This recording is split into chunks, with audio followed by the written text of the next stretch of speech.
MPP గారు శ్రీమతి ఎండలక్ష్మి గారిని మాట్లాడవలసిందే కోరుచున్నాం.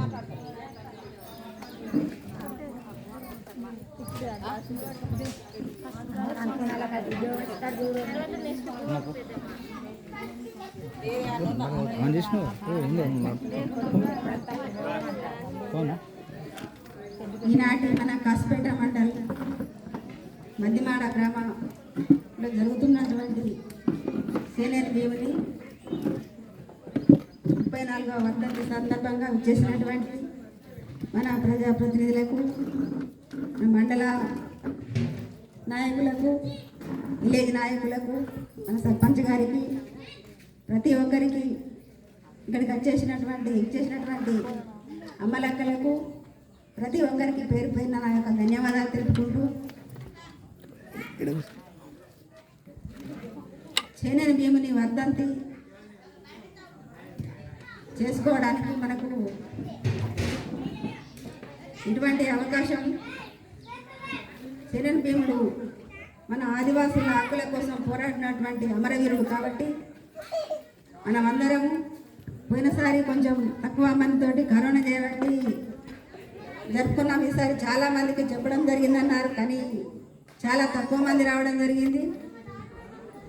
ఇలాంటి నాయకుడిని మన ఆదివాసీల కోసం పోరాడినటువంటి నాయకుడి అవకాశం చాలా వేదిక ఉపయోగపడుతుంది. ఈ ఫైరింగ్ జరిగినప్పుడు మేము కూడా అక్కడ చూసుకుంటూ ఉన్నాము. నా పక్కనే బద్ది పాపయ్య కూడా ఉండే. ఇటు కాల్పులు జరిపిన తర్వాత కాల్పులు జరపడం జరిగింది. నా పక్క నుంచి తన తలకు బుల్లెట్ దూసుకుపోయింది. అప్పుడు ఆ కార్యక్రమంలో ఐదుగురికి బుల్లెట్ తగలడం జరిగింది. మన సేనేని భీమయ్య ఆ కార్యక్రమంలో మరణించడం జరిగింది. మన ఆదివాసీల కోసం, మన ట్రైబల్స్ కోసం ఇంత కష్టపడి పోరాడినటువంటి మన సేనేని భీమయ్యను మనము కలుసుకుంటూ, మన కొమరం భీమ్ గారు మన ఆదివాసీల కోసం పోరాడినటువంటి అమరవీరుడు. ఇలాంటి అవకాశాన్ని మనం సద్వినియోగం చేసుకోవాలి. ఇంకా రాను ముందు భవిష్యత్తులో మన ట్రైబల్స్ కోసం పోరాడినటువంటి అమరవీరులను కలుసుకుంటూ, మన ఆదివాసీ పిల్లలు చాలా చదువులో బాగా వెనుకబడి ఉన్నారు కాబట్టి మీరు తల్లిదండ్రులు వాళ్ళకు కొంచెం ప్రోత్సాహాన్ని ఇచ్చి మీరు స్కూళ్ళకు పంపించాలి. ఎందుకంటే చదువుతోటే ఉద్యోగం సాధించాలన్నా, ఏ కార్యక్రమం చేయాలన్నా చదువు ముఖ్యం కాబట్టి మీరు అందరూ పిల్లలను ప్రోత్సహించి చక్కగా స్కూళ్ళకు పంపిస్తే బాగుంటుంది. మేము చదువుకునే రోజుల్లో హాస్టల్ మొత్తంలో 100 మంది ఉంటే నాయకపట్టు జాతికి చెందిన వాళ్ళు ఒక ఇద్దరు మేము ఉండేవాళ్ళం. అలా మా పిల్లల్ని కూడా తీసుకుపోయి హాస్టల్లో జాయిన్ చేస్తే 900 మందిలా 5 ఎస్టీ నాయకపోడ్స్. మీరు ఏ జాతి, మీది నా ఎస్టీ అంటే నాయకపోడ్స్ అంటే మీది ఏ జాతి అని అడిగింది. అట్లా ఉన్నది మా నాయకపోడు పరిస్థితి. అందరూ ఏ అన్నం పెట్టినా పప్పు చారు నీళ్ళు తినుకుంటైనా కానీ హాస్టల్లో ఉండగలుగుతున్నారు, కానీ మా నాయకపోడ్స్ గోడ్స్ మాత్రం హాస్టల్లో ఉండలేకపోతున్నారు. ఇంటికాడ కారం గట్క తిన్నా మంచిదే కానీ ఇళ్ళలోనే ఉంటామంటున్నారు, కానీ హాస్టల్లో ఉండి చదువుకోవడం లేదు. చాలామంది మనకు ఇప్పుడు చాలా గురుకులాలు వస్తున్నాయి, నవోదయ స్కూల్ వస్తున్నాయి. కాబట్టి మెరుగైన తిండి, అప్పుడు ఏదో పప్పు నీళ్ళు తిని హాస్టల్లో ఉండగలిగినాం, కానీ ఇప్పుడు చక్కటి తిండి, వాళ్ళకు స్నాక్స్ ఇస్తున్నారు. అన్ని ప్రతి వస్తువులు, బట్టలు, వాళ్ళకు అన్ని సౌకర్యాలు కల్పించినప్పటికీ వాళ్ళు హాస్టల్లో ఉండడం లేదు. మీరందరూ కొంచెం తల్లిదండ్రులు వాళ్ళకు నచ్చజెప్పి హాస్టల్స్కి పంపించి చదువుకునే విధంగా చూడాలని కోరుకుంటూ నాకు ఈ అవకాశం ఇచ్చినటువంటి అందరికీ మరొకసారి ధన్యవాదాలు తెలుపుకుంటూ ముగిస్తున్నాను. ఎంపీపీ గారికి ధన్యవాదాలు. ఎందుకంటే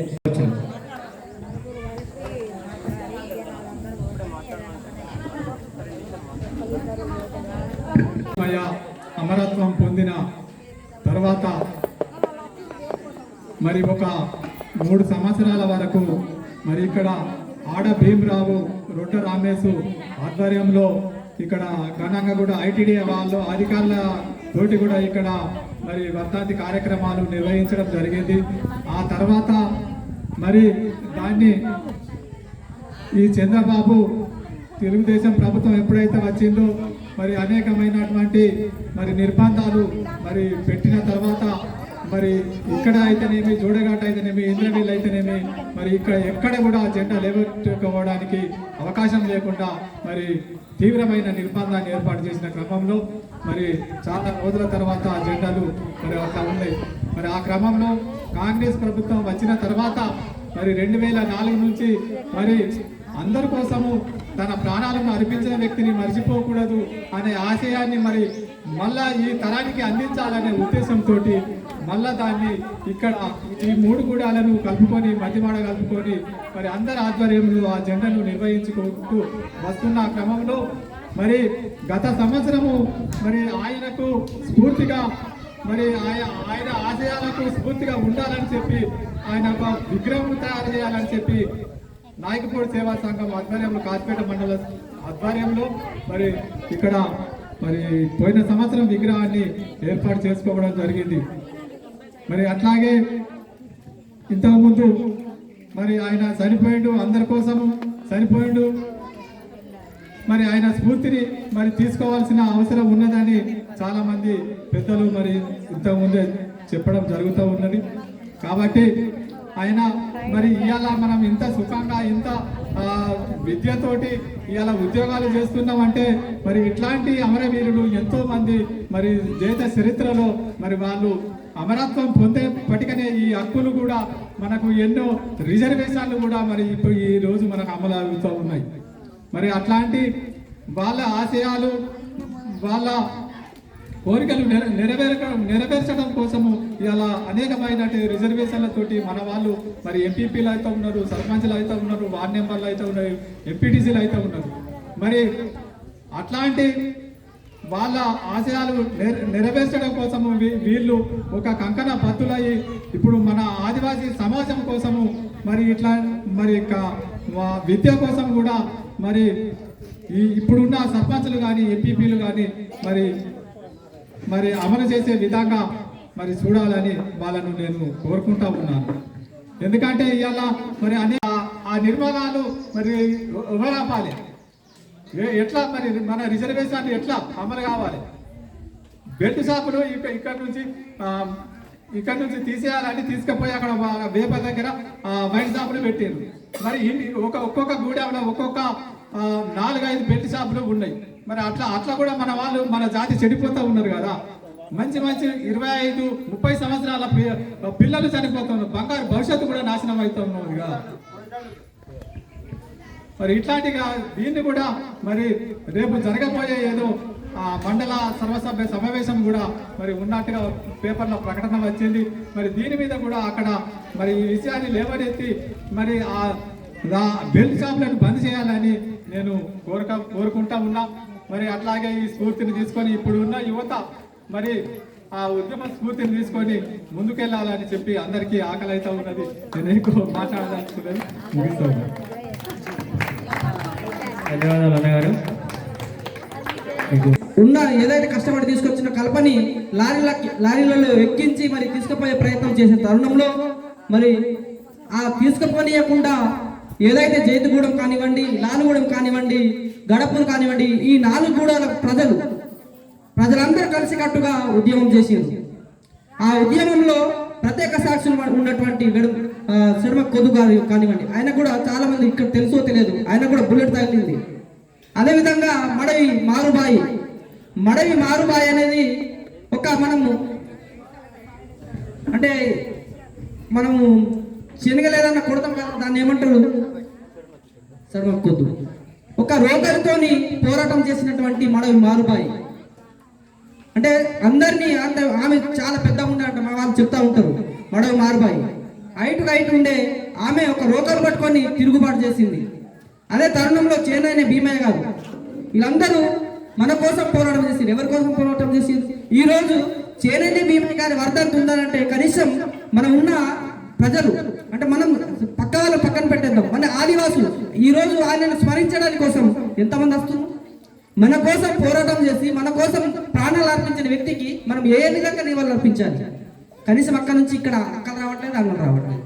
ఇది ఎవరి కోసం పోరాటం చేసింది? ఆయన మన కోసం ప్రాణత్యాగం చేస్తే మనం ఏ విధంగా చేయాలి? అదే మనం అందుకోసం అంటున్నాం, ఖచ్చితంగా ఎవరైతే కుమ్రం భీమ్ కానివ్వండి, రామ్జీ కోండ్ కానివ్వండి, బీర్సా ముండా కానివ్వండి, ఈరోజు వాళ్ళు ప్రాణాలు అర్పిస్తేనే ఈరోజు మనకు రిజర్వేషన్ వచ్చింది. ఈ రిజర్వేషన్ రావడంతోనే నేను ఇక్కడ సర్పంచ్ కాగలిగిన. ఒకవేళ నేను రిజర్వేషన్ లేకపోతే నేను సర్పంచ్ అవుతున్నా? ఇక్కడ ఆదివాసి సర్పంచ్ అవుతారా? ఏ రెడ్డియో ఏ రావుసో ఏ ఎక్కువ అగ్రవర్ణ వాళ్ళే మాత్రమే సర్పంచ్ కానీ ఇంకా ఏదైనా కానీ అయ్యేవాళ్ళు. ఈ రోజు వాళ్ళు ప్రాణ త్యాగం చేసింది కాబట్టి ఈ రోజు మన భూమిని వేరే వాళ్ళు అమ్మడానికి లేదు, వేరే వాళ్ళు కొనడానికి లేదు. ఆ హక్కులు మనకు కల్పించింది. అలాంటి వ్యక్తులకు మనం ఏ విధంగా నివాళులు అర్పించాలి? రానున్న కాలంలో నేను ఖచ్చితంగా మనం చెప్తున్నాం, డెవలప్మెంట్ అనేది అవుతుంది.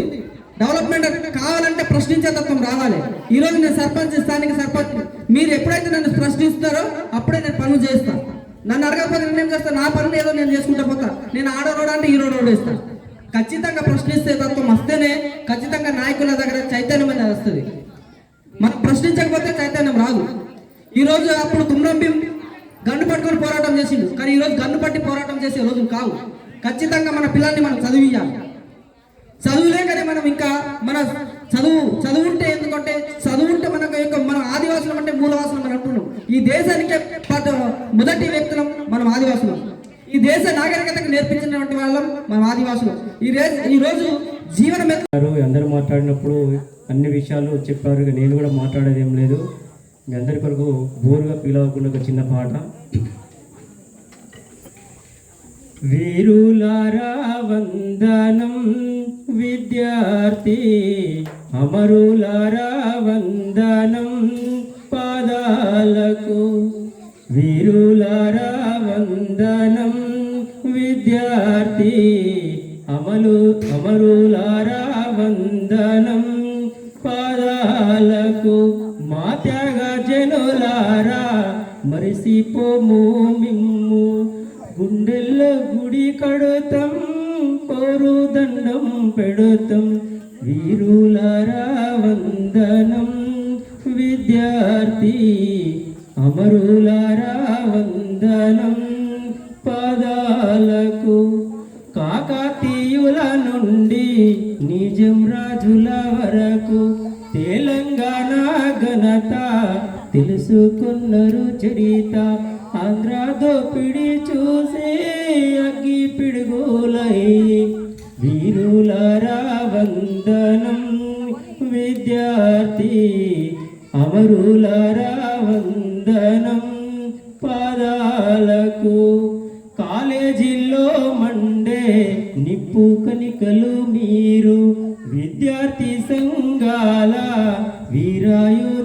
మీరు నెత్తుటి మడుగుల్లో ఎత్తిండ్రు పిడికిల్లు వీరులారా వందనం విద్యార్థి అమరులారా వందనం పాదాలకు చదువుకోకూడ కానీ సాగానంపిన తండ్రి చదువుల్లో సారాన్ని విప్పి చెప్పిన సారు సావు వార్త వింటూ గుండె పగిలిన తల్లి వీరులారా వందనం విద్యార్థి అమరులారా వందనం పాదాలకు ప్రపంచ చరిత్రలో పరిశోధించిన గాని మీలాంటి త్యాగాలు కేడకనారాదు బాలబుగ్గల పసిడి మొగ్గలు యాడుండ్రో.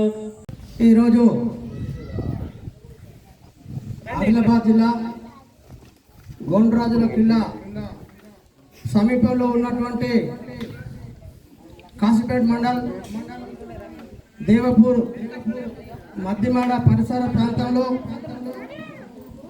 ఆదివాసీ నాయకపోడు తెగకు చెందినటువంటి చేనని భీమన్న గారి యొక్క ఆశయ సాధనకై ఆనాడు పోరాటం చేసి ఈనాడు మన జాతికి అసలు బాసినటువంటి కుమ్రం భీము మనము నివారించడానికి వచ్చినటువంటి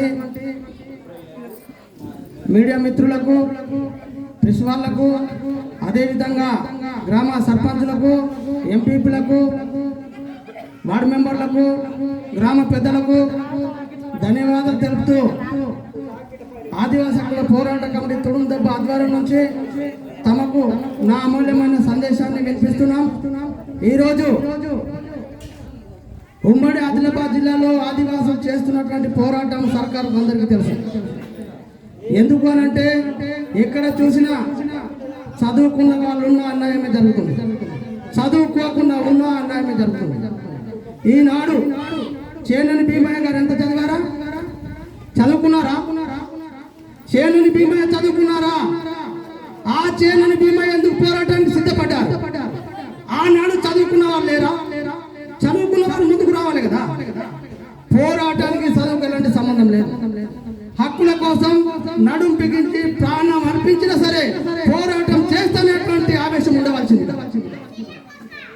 నేను ఒక పేరు తెచ్చుకోవాలి, జాతి కోసం సేవ చేయాలి, దున్నేవానికి భూమి కావాలి అని మనస్ఫూర్తిగా పోరాటం చేయాలి. డిగ్రీలు, బీడీలు, బీకాము, ఎల్ఎల్బి, కలెక్టర్ చేసిన వాళ్ళు ఉన్నారు ఆదివాసులు. ఏం పోరాటం చేస్తున్నారు? అదేనా మన ఆదివాసుల సిద్ధాంతం? ఒకే ఒక పోరాటం. ఏది ఏమైనా నేను బతుకంగా మరో నలుగురికి పోరాటం చేస్తా, మరో నలుగురికి న్యాయం జరగాలి. నాకు నేను బతుకుడు గొప్ప కాదు. కాబట్టి ఈనాడు ఇంతకుముందు మన మిత్రులు చెప్పారు, ఇక్కడ మధ్యమడలో ఈ ఫైరింగ్ జరగడానికి కారణం ఏంటంటే ఆనాడు ఫారెస్ట్ వాళ్ళు అధికారికంగా రాలేదు, అనాధికారికంగా వచ్చి ఆదివాసుల దగ్గర మీరేమన్నా మాకు దాడులు చేసి వీళ్ళను కలప తీసుకుపోయి కేసులు పెట్టడం జరిగింది. అదేవిధంగా ఆ రోజు 1988 ఏప్రిల్ 24 రోజు ఇదే మధ్యమాడలో కూడా అదే సంఘటన అటవీ శాఖ పోలీస్ అధికారులు అందరూ వచ్చి ఈ గూడాల మీద దాడులు చేయడానికి అప్పటి ఉన్నటువంటి ఇక్కడ నాయకుడు భీమన్న ప్రతిఘటించి అడ్డుకోవడం జరిగింది. ఎందుకంటే ఒక ముఖ్యమంత్రి ఆదేశాలని మీరు ఎందుకు పాటించడం లేదు? మేము దొంగకర్ర కాదు. అప్పటికే ఈ పరిసర ప్రాంతంలో అడవిలోని సంపద, అటవీ సంపదను స్మగ్లర్లు టేకులు ఎన్నో రకాల స్మగ్లింగ్ చేసుకుని ఎవరు పట్టించుకోవడం లేదు. ఇదేం న్యాయం మేము ఇంటి కోసం అంటూ ప్రతిఘటించిన అప్పుడు వాళ్ళు పోలీస్ అధికారులు అటవీ శాఖలు పట్టించుకోకుండా దుస్తుగా వ్యవహరించడంతో భీమన్న ఇక్కడ ఉన్నటువంటి మధ్యవాడ ప్రజలతోటి ప్రతిఘటించి వాళ్ళపై దాడికి దిగడంతో పోలీస్ కాల్పులు జరగడం జరిగింది. ఇది ఒక విషయమే కాదు, ఇలాంటి ఒక భీమన్న లాంటి సంఘటన కాదు. ఈ దేశంలో, ఈ రాష్ట్రంలో అనాదిగా రామ్జీ గోండు నుండి మొదలు పెడితే కుమ్రం భీం వరకు కూడా అలా న్యాయమైన కోరికలు తన తోటి ఆదివాసుల న్యాయమైన కోరికల కోసం వాళ్ళ ప్రభుత్వంతో అడిగితే ఈనాటి పాలక వర్గాలు దోపిడి దొంగలను స్మగ్లర్లను విడిచిపెట్టి ఈ న్యాయమైనటువంటి హక్కులు కోరే వీళ్ళను చంపడం వీళ్ళకి అనవైతే. కాబట్టి ఇప్పుడు ఆదివాసీ అప్పుడు ఆ భీమన్న సంఘటన వల్ల ఒక ముగ్గురికి ఉద్యోగాలు రావడం జరిగింది. గ్రామంలో కూడా కొన్ని అభివృద్ధి పనులు చేయడం జరిగింది. అప్పుడు సోలార్ ప్లాంట్, తాగునీటి కోసం సోలార్ ప్లాంట్ ఒకటి ఇక్కడ ప్రారంభించారు. ఆ ప్లాంట్ కూడా దాని మరమ్మతులు లేక మధ్యలోనే ఆగిపోయింది. అలాంటి ఇప్పుడు ఈ పరిసర ప్రాంతంలో ఓరియంట్ సిమెంట్ కర్మాగారం కూడా ఉంది. ఈ గిరిజనుల కోసం, ఈ గ్రామ అభివృద్ధి కోసం ఆ ప్రభుత్వం స్పందించి ఇప్పటికీ శాశ్వతంగా కొన్ని పనులు చేయాలని మేము కోరుకుంటాము. ఇప్పుడు ఉపాధ్యాయులు, టీచర్లు కూడా ఈ గిరిజనులను చైతన్యవంతం చేసే కార్యక్రమాలు చేపట్టి వాళ్ళ హక్కుల కోసం ప్రజలను చైతన్యవంతం చేయాలని, ఈ యొక్క చిన్నాన భీమలను ప్రతి సంవత్సరం గుర్తు చేసుకుంటూ ఇక ఘనంగా ప్రతి ఏటా సంస్మరణ సభ జరపాలని కోరుకుంటూ అవకాశం ఇచ్చిన అందరికీ నమస్కారం. దాడి చేసింది. ఆ దాడిలో గాయపడి మన వీరుడు మరణించాడు. ఆ వీరుడి మరణాన్ని మనం ప్రతిసారి ఇట్లానే జరుపుకుంటూ మన ఉద్యమాలు ఏది చూసినా కూడా ఆదివాసీ ఉద్యమాలు భూమి కోసం, భుక్తి కోసం, మనకు అన్యాయం జరుగుతుంది కాబట్టి మనకు న్యాయం కావాలనేదే, న్యాయం కోసమే మనం పోరాడుతూ ఉంటాం. మనం కొన్ని రోజుల నుంచి చూసినట్టయితే మధ్యమాడ అడవి ప్రాంతంలో కూడా ఫారెస్ట్ అధికారులు వచ్చి ఈ కందకాలు తగ్గుతానంటే మనం కూడా పోయిన సందర్భం ఉన్నది. అంటే అట్లా మన హక్కులను మనం కాపాడడానికే మనం ప్రయత్నిస్తాం. కానీ అనుకోకుండా కారణాల వల్ల ఆ దాడులు చేసి మనల్ని మన వీరులు మరణిస్తూ ఉన్నారు. కాబట్టి ఆ రోజు నైజాం ప్రభుత్వంతో కూడా కుమ్రం భీము ఇదే విధంగా ఆ రోజు పోరాడిండు. ఆ రోజు భూమి కోసం, ముక్తి కోసం, హక్కుల కోసం పోరాడిండు. ఆ రోజు ఏదైతే హక్కుల కోసం పోరాడి అమరుడైందో అదే విధంగా మన పోరాటాలు చూసినట్టయితే ఇంద్రవల్లి పోరాటం కానీ, ఈ నిర్మల్లో వెయ్యూరుల మర్రి చెట్టు ఉద్యమాలు కానీ, మరి ఎక్కడ ఉద్యమాలు చేసినా మన పోరాటాలు ఎట్లా అంటే మనకు అన్యాయం జరుగుతుంది కాబట్టి చూసుకొని ఉండలేము. కాబట్టి ఉద్యమాలు చేసైనా మన హక్కులను మనం కాపాడుతాం అనేది మన ఆదివాసుల ఉద్దేశంగా ఉంటుంది. కావున ఈరోజు మనం ఇంకా రాబోయే కాలాన్ని కూడా ఇంకా పెద్ద ఎత్తున చేసి మన వీరులను మనమే గుర్తించి వారి ఆశయాలను మనము కొనసాగించాలి. అట్లాగే మన ప్రజాప్రతినిధులకు, మన సంఘ నాయకులకు తెలియజేస్తున్నా ఏంటంటే తొడుం దెబ్బ నుంచి మీరు ఎక్కడైతే ప్రోగ్రామ్స్లలో వెళ్తారో ఎక్కడని పెంచాలంటే మన అమ్మలు, అట్లనే మన అన్నలు కూడా ఇంటికాడ కూడా అందరూ సహకరించాలి. అట్లనే విద్యార్థులకు ఉపాధ్యాయులు మరి ఊరు పెద్ద మనుషులు, సర్పంచులు కానీ అందరూ కొద్దిగా ఈ విద్య పైన జై భీమ్, జై ఆదివాసీ, కాపాడుకుందాం ఆదివాసీ హక్కుల్ని, పోరాడదాం ఆదివాసుల హక్కుల కోసం. జోహార్ భీమన్న, జోహార్ భీమన్న. మీ అందరికీ సిపిఐ పార్టీ తరఫున విప్లవ వందనాలు తెలియజేస్తున్నా. నా పేరు రేగుంట చంద్రశేఖరమ్మ. కామ్రేడ్ గుండా మల్లేష్ గారు చనిపోయిన తర్వాత సిపిఐ పార్టీ ఈ నియోజకవర్గ ఇన్ఛార్జిగా అవకాశం ఇచ్చి మీ అందరి ఆశీర్వాదాలతో తిరగమని ఇవాళ ఏదైతే 1988 ఏప్రిల్ 24వ తేదీన తుపాకీ గుండ్లు ఒంట్లో నుంచి చీల్చుకుపోతున్న తువ్వాల కట్టుకొని మీ జీవితాల కోసం, మీ ఇండ్ల కోసం ఇటు పోలీసులతోని, ఇటు ఫారెస్ట్ అధికారులతోని పోరాటం చేసిన గొప్ప వ్యక్తిని ఇలా 34 సంవత్సరాలు గడుస్తున్నా కానీ మీరు మర్చిపోకుండా ఒక జాతి కోసం ఏదైతే జల్ జంగల్ జమీన్ అనే నినాదంతో ఇవాళ కుమ్రం భీమ్ అయితేనేమి, రామ్జీ గోండ్ అయితేనేమి, అదే బాటలో అన్న భీమన్న అయితేనేమి, ఈ పోరాటం చరిత్రలో చిరస్మరణీయం. ఒక వ్యక్తి చనిపోతే 1 సంవత్సరమో 2 సంవత్సరంలో గుర్తుంచుకుంటారు. కానీ ఒక జాతి కోసం చనిపోయిన వ్యక్తిని ఆ జాతి జీవితాంతం తన గుండెల్లో ఉంచుకొని పూజిస్తుంది. అది మన ఆదివాసీ హక్కు, అది ఆదివాసీ జాతి యొక్క గుండె లక్ష్యం. కానీ ఒకటే చిన్న బాధ, ఏదైతే అప్పుడు కనీసం పొరక తెచ్చుకుంటే పోలీసులు కొట్టి పంపించిండ్రో ఇలా తెలంగాణ వచ్చినాక కూడా అదే పరిస్థితి ఉన్నది. కట్టెలు కొట్టుకచ్చుకుందామంటే ఇలా ఫారెస్ట్ అధికారులు కట్టెలు కొట్టుకచ్చుకొని నేను పరిస్థితి. ఏదైతే 170 భూములు ఉన్నాయో దున్నుకొని బతికిన ఆ భూములపై ఇలా ఆదివాసుల్ని మళ్ళీ ఎల్లగొట్టే ప్రయత్నం చేస్తున్నది. ఒకవైపు ఫ్యాక్టరీల పేరట, ఒకవైపు ఓపెన్ కాస్ట్ల పేరట ఇలా ఆదివాసి హక్కుల్ని, ఆదివాసి జీవితాల్ని, ఒకవైపు కవ్వాల అభారణ్యం పేరట ఇవాళ ఈ అడవుల నుంచి ఎల్లగొట్టే ప్రయత్నం చేస్తున్నది ఇలా కేంద్ర రాష్ట్ర ప్రభుత్వాలు. 170 చట్టం ప్రకారం ఏదైతే భూములలో మనం వ్యవసాయం చేసి పండించుకున్నామో ఇలా హక్కు పత్రాలు ఇవ్వడం లేదు. ఆ పోడు భూముల్ని మళ్ళీ గుంజుకుంటున్నది. ఫారెస్ట్ అధికారులు కేసులు పెడుతున్నారు. మనం అడవిలకు పోవద్దని రెంచులు కొట్టి కందలి తెచ్చుకొని నాగలిని చెక్కుకొని దున్నుకుందామంటే కూడా నాగలి కర్రను కూడా తెచ్చుకొని పరిస్థితి ఎలా ఈ తెలంగాణ రాష్ట్రంలో ఉన్నది. ఎవరి కోసం మరి తెలంగాణ? ఈ గూడాలలో అంతకు ముందు ఉన్న విద్యా వ్యవస్థ ఎట్లున్నదో గట్లనే ఉన్నది, ఈ బళ్ళు ఎట్లున్నాయో గట్లనే ఉన్నాయి. కానీ ఏమన్నా మారినాయా? ఎక్కడన్నా మంచి వైద్యం ఇప్పటికీ ఆదివాసీ గూడాలలో ఉన్నదా? తాగడానికి నీళ్లున్నాయా కనీసం? నేను వేమనపల్లి, కన్నెపల్లి, భీమిని, నెన్నెల ఇవన్నీ మండలాలు తిరుగుతున్నా. ఎక్కడికక్కడ పోడు వ్యవసాయం చేసుకున్న భూములకి వెళ్ళి ఎల్లగొడుతున్నారు. వాళ్ళకి పోతే పోలీస్ కేసులు పెడుతున్నారు, ఫారెస్ట్ కేసులు పెడుతున్నారు. మొన్నటికి మొన్న అప్లై చేసుకోమన్నది గవర్నమెంట్, మీకు పట్టాలు ఇస్తానన్నది. కనీసం దానికి సంబంధించిన చర్య గాని కదలిక గాని ఏమాత్రం లేదు. ఈ హక్కుల కోసమే కదా భీమన్న లాంటి గొప్ప వాళ్ళు మరణించింది. ఈ హక్కుల కోసమే కదా ఈ ప్రాణత్యాగాలు చేసింది. ఏవి హక్కులు?